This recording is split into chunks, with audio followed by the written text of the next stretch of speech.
আপনারা জানেন যে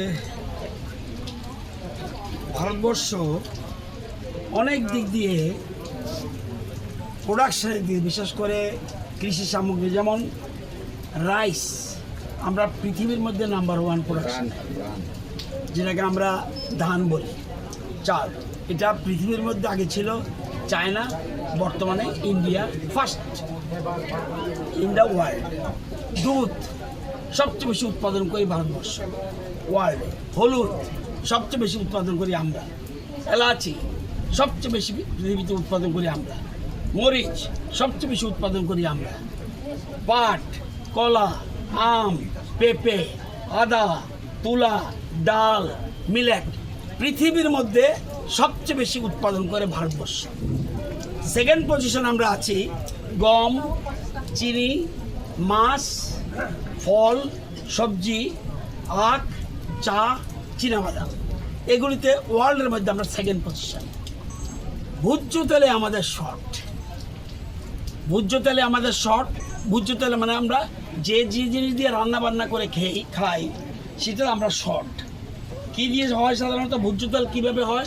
সরষের থেকে হয়। আমরা তিল থেকে আমরা পাই নারকেল থেকে পাই, আমরা সয়াবিন থেকে পাই, সূর্যমুখী থেকে পাই, এই ধরনের জিনিস থেকে আমরা পাই। কিন্তু এটার দেশের যে চাহিদা, সেই চাহিদার মাত্র 47% ইন্ডিয়া প্রোডাকশন করে।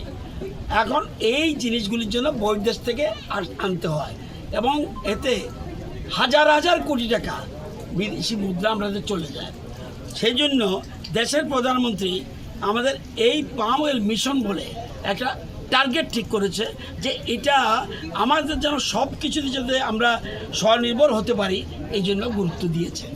এবং বিশেষ করে উত্তর পূর্ব ভারত মানে নর্থ ইস্ট, ত্রিপুরা সহ এবং দক্ষিণ ভারত, এই দেশগুলির উপর, এই রাজ্যগুলির উপরে ডিপেন্ড করছে।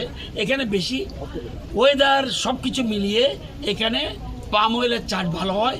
এবং পাম অয়েল এমন একটা জিনিস, যেমন রাবার আজকে শুনেছি 250 টাকা, আবার এটা কিন্তু 80 টাকা হয়ে যেতে পারে, আবার কিন্তু 100 টাকা হতে পারে। আমি এটার বিরুদ্ধে না, কিন্তু এই যে পাম অয়েল, এটা সরকার, কেন্দ্রীয় সরকার নির্দেশ দিয়ে দিয়েছে, একটা ব্যালেন্স করে দিয়েছে, এর নিচে তুমি নামাতে পারবে না এবং উপরে উঠবে, দিন দিন উপরে উঠবে। এবং রাবার করতে হলে 7 বছর 7.5 বছর অপেক্ষা করতে হয়। কিন্তু এটা যখন গাছ বড় হবে, দেখুন খেজুর গাছের মতো এই গাছ বড় হবে, তখন এটা ফলন আসবে, এইগুলি কিনে নিয়ে যাবে, আবার ছড়বে এবং প্রায় এক একটা গাছে 25 বছর পর্যন্ত ফসল আসবে। এটা কেউ ঝড় তুফানে গাছ পড়বে না, রাবাস গাছ পড়ে যেতে পারে, ঝড় তুফানে পড়বে না, প্লাস বানর খাবে না। বানর অনেক সময় আমাদের বিভিন্ন ফসল খেয়ে ফেলে, এটা খেতে পারবে না। এটা অনেক কিছু লাভপ্রদ। 18 কেজি তেল লাগে একটা মানুষের, তাহলে যে পরিমাণ দরকার সেটা আমাদের নেই।